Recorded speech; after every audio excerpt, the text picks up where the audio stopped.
Hello, it is 9 p.m. in RTD. It's time to English New Edition. For tonight headlines, we have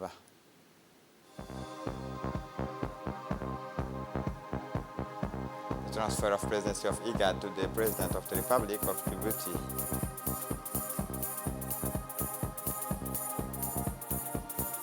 For the international scene, the EU proposes 100 million euros to monitor the borders of Tunisia. Welcome to our newsroom.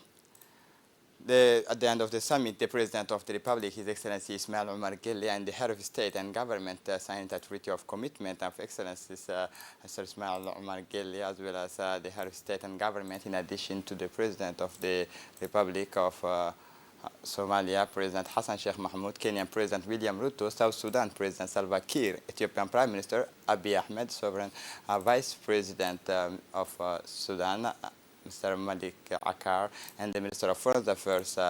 This treaty brings together the commitment of all IGAD member countries to achieve IGAD's missions and objectives, in particular promote joint development, strategic and progressively harmonize macroeconomic policies and programs in social, technological, and scientific field, promote peace and stability in the regions with a view to creating mechanisms within the regions for the prevention, management, and the resolutions of interstate and intra-state conflicts through dialogue, as well as initiated and promoting programs and projects aimed at ensuring regional food security and the sustainable development of local resources, sustainable development of natural resources, and protections of the environment, as well as the encouraging and supporting member state efforts to combat drought and other natural disasters are among the challenges and commitment that the head of state and government signed it at the end of the summit of the head of state and government yesterday.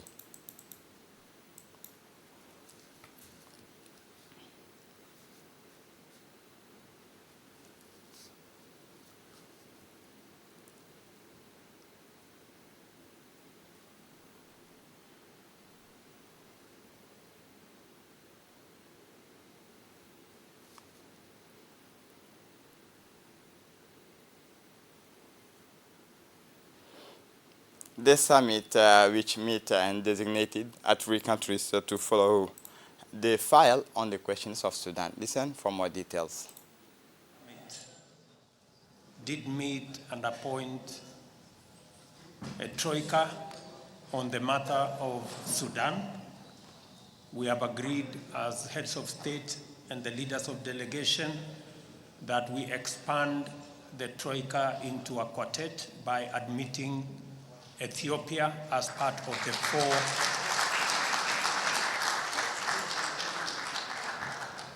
the four leaders who will assist IGAD on the matter of Sudan.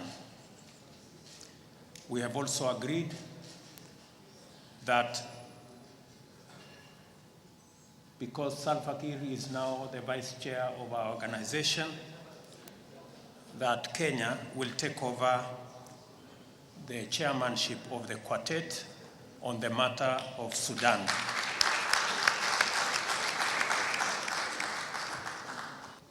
On the matter of Sudan, we all agree as IGAD and as heads of state and leaders of delegation that the matter of Sudan is grave, is serious, and it is urgent. And as a result, we have taken the decision that the quartet of Kenya, Ethiopia, South Sudan, and Somalia will, in the next 10 days, meet face-to-face with General Burhan and General Dagalo in a face-to-face engagement so that we can speak to them directly on behalf of IGAD with a view of stopping the war that is raging in Sudan, ceasing all manner of hostilities, ensuring that we have a commitment from them to stop the war that is going on in Sudan so that we can save the lives of the people, the infrastructure that is being destroyed at the moment, and all the other destruction that is going on in Sudan as number one. Number two, we have also agreed that in the next 2 weeks, we will discuss with the generals on providing a humanitarian corridor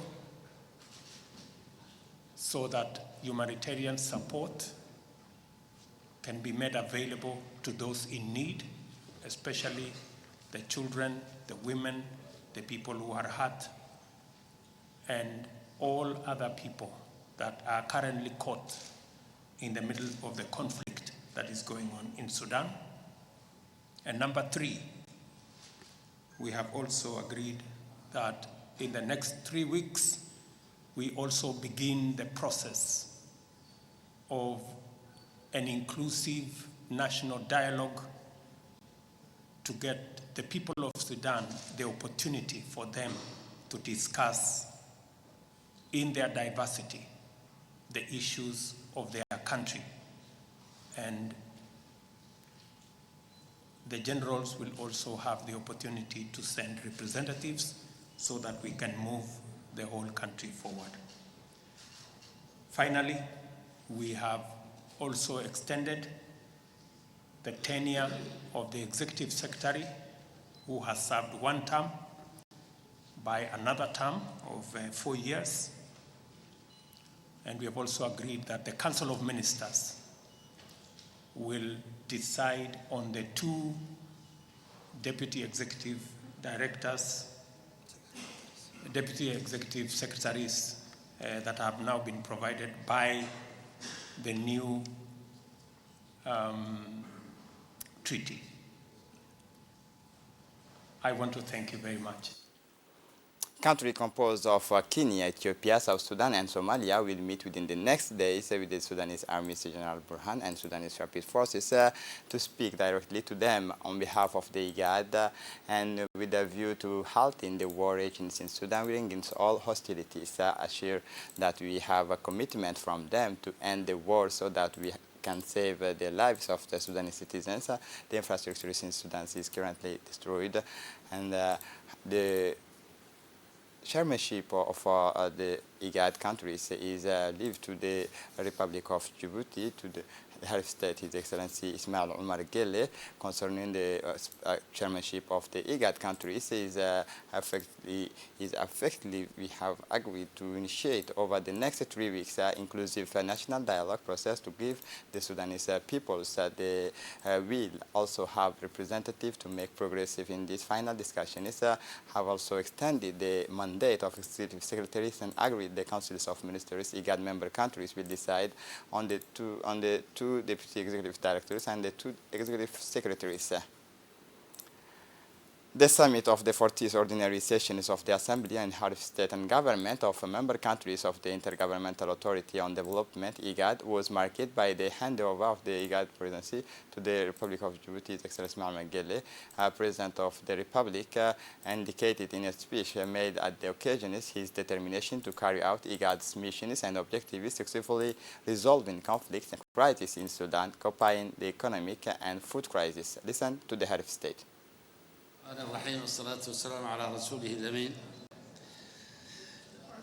Mesdames et messieurs, au nom du gouvernement et du peuple de la République de Djibouti, je suis ravi d'accepter la présidence de l'Assemblée de l'IGAD. On behalf of the government and people of the Republic of Djibouti, I am delighted to accept the presidency of the IGAD Assembly. It is an honor that you, heads of state and government and dear brothers, have bestowed on me and my country. I am well aware of the honor and responsibility that go with the trust you have placed in me to lead our organization for 1 year. I thank you and assure you of my unwavering commitment to working in concert with all members' countries in the exercise of my mandate. I would like, first of all, to congratulate the outgoing president of IGAD, His Excellency Mr. Burhan, the chairman of the Serving Council, for his leadership and despite the difficult conditions. My gratitude also goes to the Executive Secretary, Dr. Warqani, and all his staff for the efficient way in which they constitute and continue to manage the affairs of the IGAD Secretariat. Your Excellencies, ladies and gentlemen, almost 4 decades after its creation, we can be proud of the progress made by our organization. At the same time, our challenges remain many and pressing. During my presidency, I shall endeavor to carry out the heavy task entrusted to me by moving forward in the pursuit and realization of the objectives set by our organization in its Vision 2050.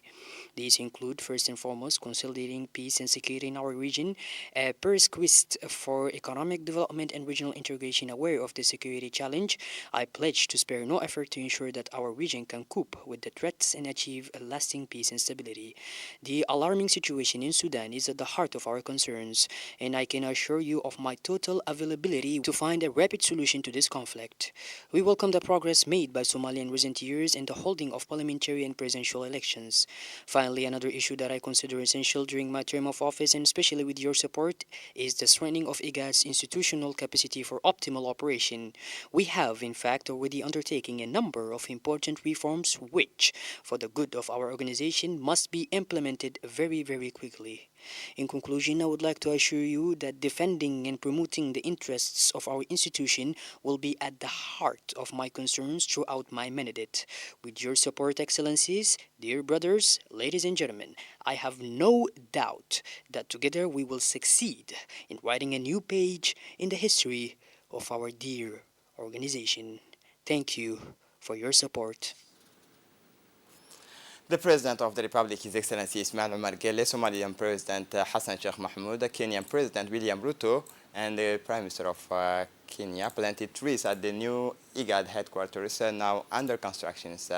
This event is a part of the promotions of peace in the region, strengthening ties between IGAD members countries and to unite their effort in finding effective long-term solutions to the most important problems facing the member countries of these regional organizations. It should be noted that IGAD acts as a nerve center and major decision-making body for the countries of the regions, particularly in terms of prevention, regulations, and treatment of the most prominent in this part of the world.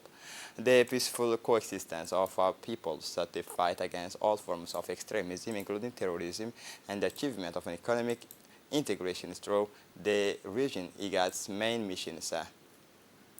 And now listen to the Executive Secretary of IGAD, Workne Kebeyu.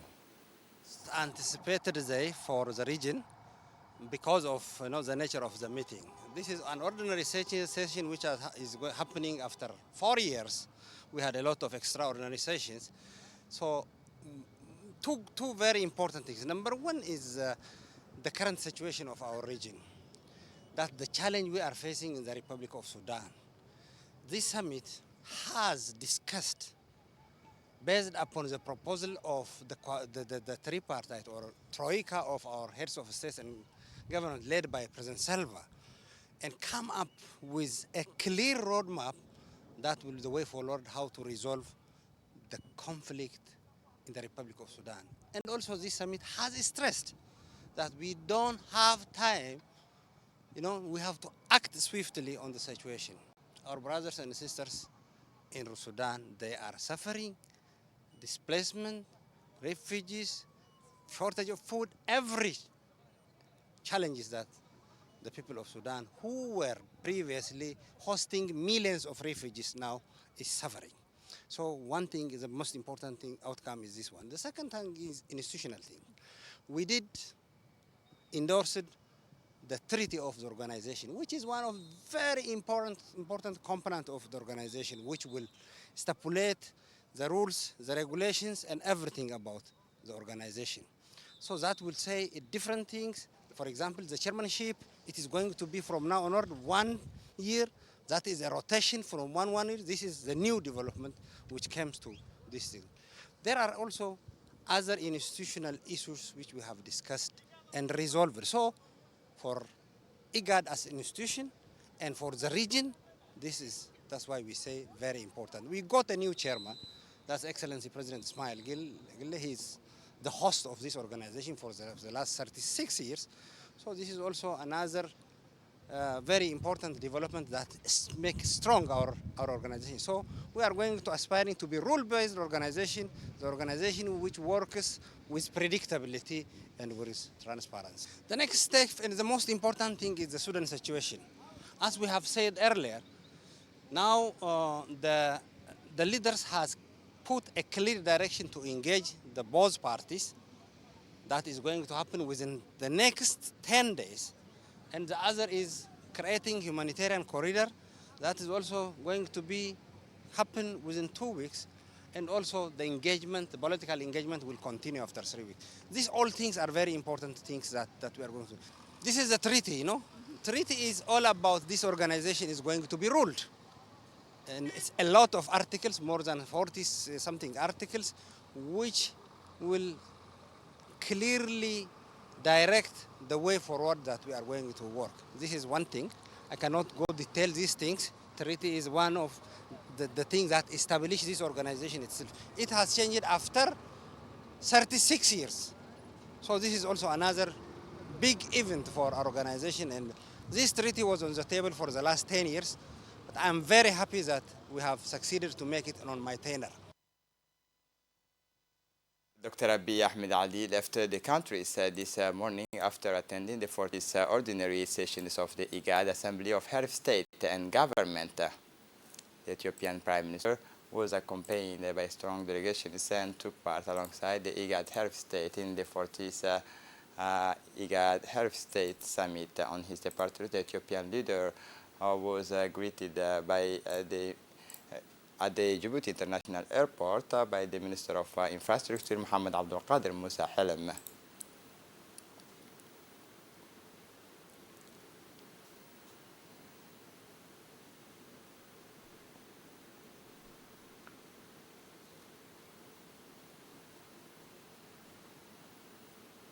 The president of South Sudan, Salva Kiir, also left the country today after taking part in the 40th summit of IGAD Head of State and Government. On his departure from Djibouti's International Airport, President Salva Kiir was greeted by the Minister of Justice, Ali Hassan Bahdoun, and the President of the Federal Republic of Somalia, Hassan Sheikh Mahmoud, left the countries after attending the 14th ordinary session of the Assembly of Head of State and Government of the member countries of the Intergovernmental Authorities on Development held at the Kempinski Palace, Djibouti, recalling that the 40th ordinary summit of the IGAD resulted, among other key decisions, in the elections of the Head of State, Ismail Omar Guelleh, to head of the rotating presidency of the regional organizations. In a statement following his elections as a IGAD president, the Head of State reiterated his unwavering commitment to work with all member countries in the exercises of his mandate. President Guelleh also took advantage of his statement to outline his work at the regional organizations. On his departure, the Somali president was greeted by Communication Minister Radwan Abdullahi Bahdoun and Somali Ambassador Saad Ali Jelle and his country's counterpart, Yusuf Mohammed Ibrahim Yusuf. On June 11, 2023, the Minister of Trade and Tourism, Ms. Mohammed Warsama Adiriye, took part in the 10th Arab-Chinese Businessmen Conference being held at the King Abdulaziz International Conference Center in Riyadh, Kingdom of Saudi Arabia, from June 11 to 12, 2023. The Djibouti delegation, led by the Minister of Trade and Tourism, Mohammed Warsama, includes the Ambassador of the Republic of Djibouti to the Kingdom of Saudi Arabia, Diaydin Said Bamakrama, the Secretary General of the Secretary of State in charge of investment and private sector, senior officials from the Ministry of Trade and Tourism, and the private sector representative. The team of the 10th Arab-Chinese Business Conference is collaborating for prosperity. It aims to support and promote cooperation in the field of economics, trades, and investment to achieve solutions of common interest to the Arab nations and China through strategic collaborations. The 10th Arab-Chinese Business Conference will also serve as a platform for CEOs, business leaders, investors, and entrepreneurs. The aim is to provide an ambitious spaces for presenting extensive and inclusive opportunities to collaborate and agree on mutually beneficial business initiatives for Arab nations and China.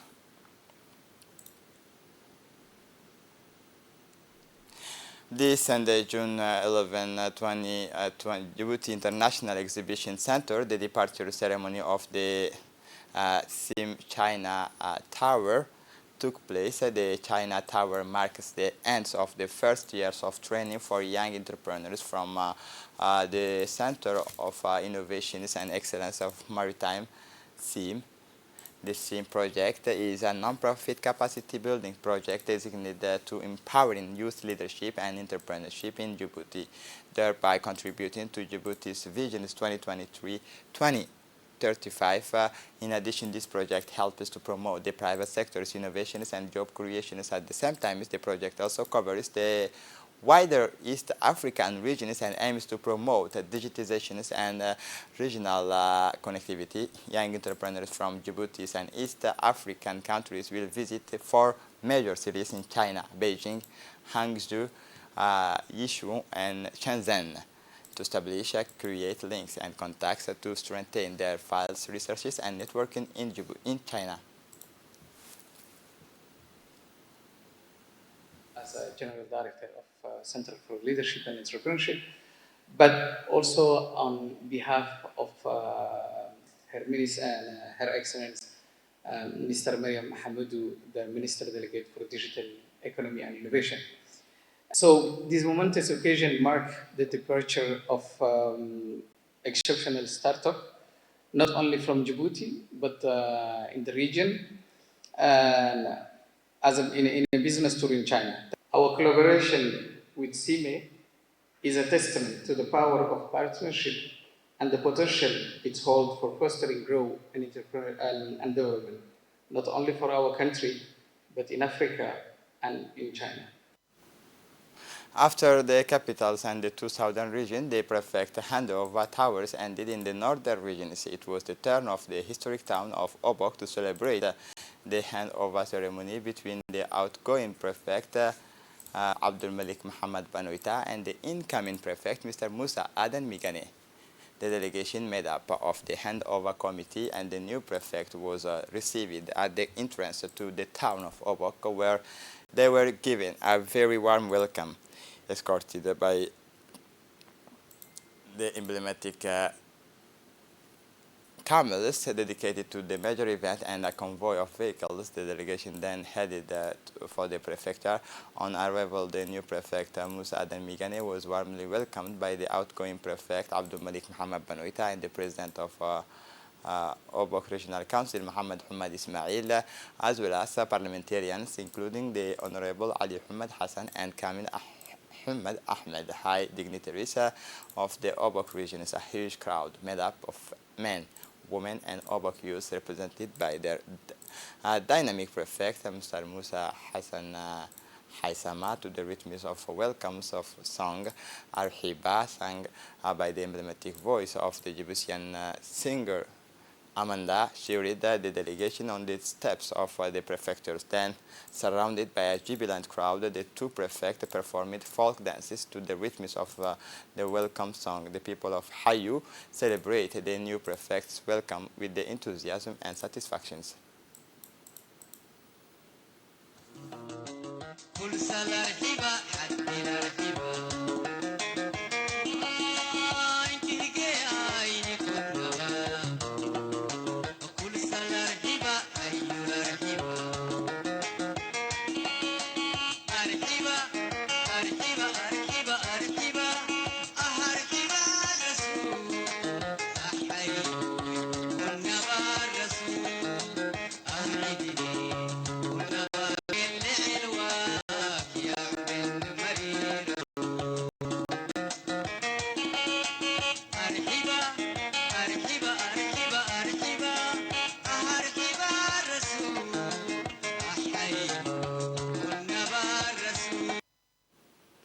The new prefect was led into the long lines of people for the ritual presentation, preceded by the men of uniform, followed by the elderly staff from the prefectures and the regional council and various government departments.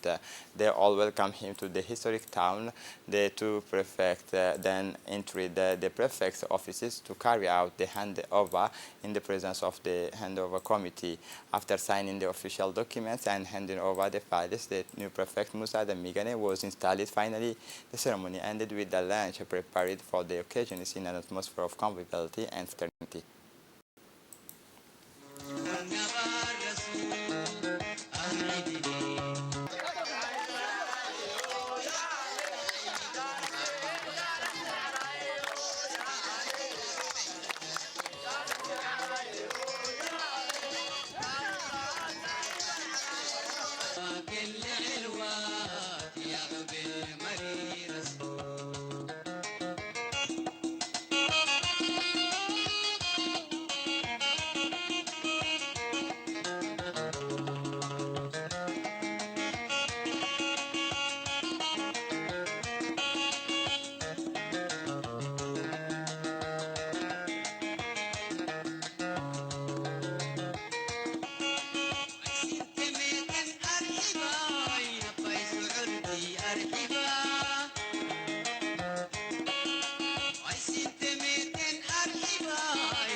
الجديد في أبو والثاني علي سبيح بارك لهما وبارك فيهما اللهم الف بين قلوبهما مودة ورحمة اللهم اجعل جمعنا هذا جمعا مرحوما واجعل تفرقنا من بعد تفرقا معصوما ولا تجعل فينا ولا معنا شقيا ولا مطرودا اللهم اجعل أوله فلاحا وآخره نجاحا سبحان ربك. The outgoing prefect of Tajura region is Hassan Dabali Ahmed, and the entry peoples with the white city were in a frenzy to welcome the new prefect of Tajura region is with the open arms. Muhammad Abbas. It was to surprise to see the immense warm welcomes reserved for the new prefect, who did not miss out on the pleasures of a crowd bathed in the midst of this impressive human tide. The impressive human tide. After this moving welcome, the interested parties, which begins with a briefing by the outgoing prefect Hassan Dabali on the current affairs project, current businesses and projects in the regions, as well as the documents agenda for the handing over. Then, in the presence of a delegation from the Ministry of Interior, the parties before the new prefect Muhammad Abbas officially installed in the chairs of the prefect, the new prefect of Tajura, Muhammad Abbas, who has experiences in education and administration in general. He began his teaching careers in Sagalu in Tajura regions before becoming the sub-prefect of Asaila in 2000 as a later deputy prefect of Ali Sabih after 10 years of services.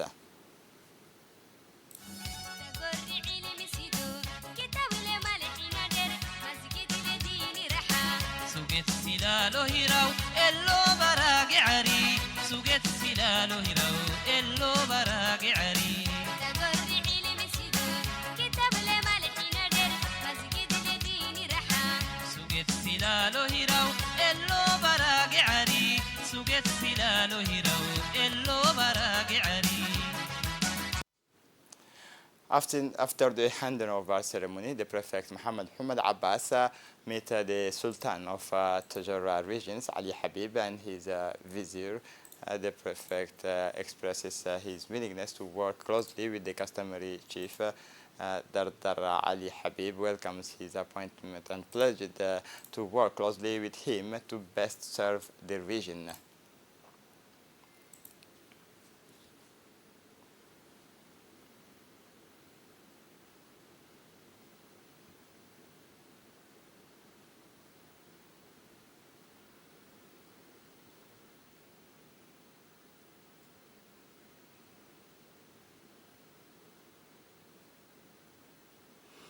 It is with great sadness and emotion that we have just learned of the passing to learn to the death of Yusuf of CA Samale, remembered of the on night Saturday, June 10th in Djibouti, an outstanding personality. She was leading figures in the struggle for Djibouti's independence. Djibouti's independence, famous for her commitment and to the national unity, and highly appreciated for the generosity and social work of the city of Unity. She was at forefront of the LPIE and activism of the founding members of the RPP party, founding members of our party, the deceased mothers of the 6 children and several grandchildren in the names of the party.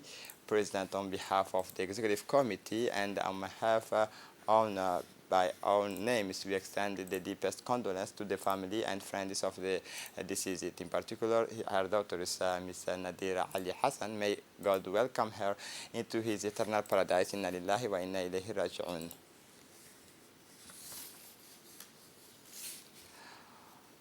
For the international scene, Tunisia EU offers 100 million euro to monitor borders. The President of the European Commission, the Italian Prime Minister and the Dutch Prime Minister arrived in Tunisia on Sunday for a visit to the country's key to containing illegal immigration whose economic situation in Europe is concerned.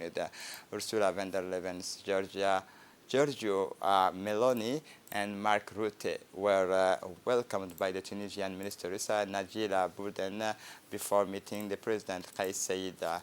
The President of the European Commission, Ursula von der Leyen, said she had proposed a 5-point program, including support for the fight against illegal immigration to President Kais Saied, and called for the signing of an agreement between Tunisia and EU by the next European summit at the end of the month. This year, the European Union will provide 100 million euro to Tunisia for border management, but also for search and rescue, the fight against trafficking and the returns of migrants. The aim is to take a holistic approach to migration policy. The aim is to have a holistic approach rooted in respect for human rights, she explained. This is it for the news. Thanks for watching us. Have a good evening.